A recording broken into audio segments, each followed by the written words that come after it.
بات یہ ہے زکات کی فرضیت، کیا زکات ہر مسلمان پر فرض ہے؟ ہر مرد پر فرض ہے؟ جیسے نماز فرض ہے، روزہ فرض ہے، ایسی زکات بھی کیا ہر مسلمان پر فرض ہے؟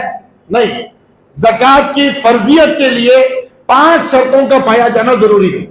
اگر یہ 5 شرطیں کسی مسلمان کے اندر پائی جاتی ہیں تو اس پر زکات فرض ہے۔ پہلی شرط یہ ہے زکات ادا کرنے والا شخص مسلمان ہو، زکات ادا کرنے والا شخص مسلمان ہو۔ دوسری چیز، زکات ادا کرنے والا صاحب نصاب ہو، یعنی اس کے پاس اتنا مال ہو جو مال زکات کی مقدار تک پہنچتا ہو۔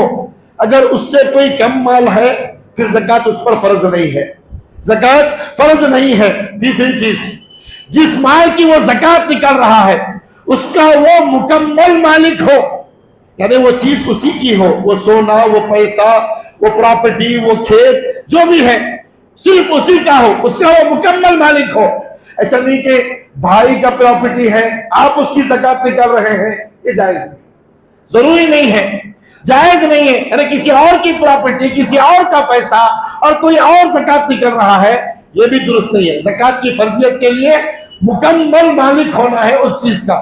چوتھی چیز، جو زکات آپ نکال رہے ہو اس پر ہولان ہول، یعنی 1 سال کا پورا گزرنا ضروری ہے۔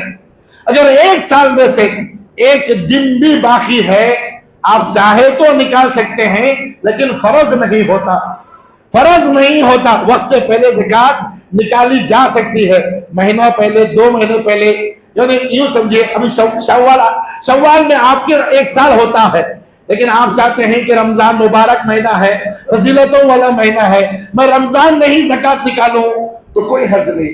5ویں چیز یہ ہے کہ جو زکات نکال رہا ہے وہ آزاد ہو، غلام پر زکات فرض نہیں ہے، غلام پر، اور اب تو الحمدللہ غلامیت ختم ہو چکی ہے، غلامیت ختم ہو چکی ہے، غلام وغیرہ ہے بھی نہیں ہے، تو یہ 5ویں چیز کا کوئی اعتبار نہیں۔ اسی طریقے سے زکات کا حکم کیا ہے؟